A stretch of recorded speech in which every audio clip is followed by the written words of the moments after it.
In today's video, I am going to teach you how to add animations to Shopify Dawn theme. To get started, you need to be in the theme editor for your Dawn theme.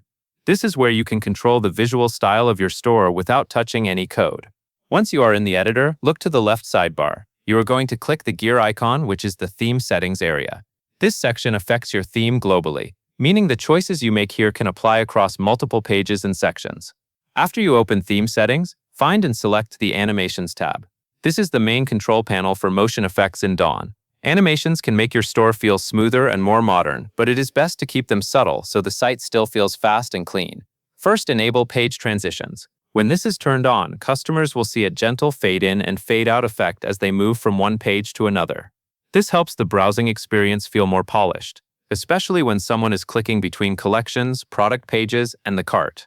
If you are aiming for a calm and premium look, this setting is a good place to start.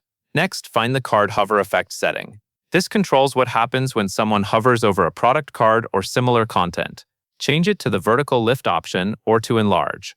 Lift makes the card rise slightly, while enlarge makes it scale up a bit. Both options add a responsive, interactive feel and can help highlight products as customers browse.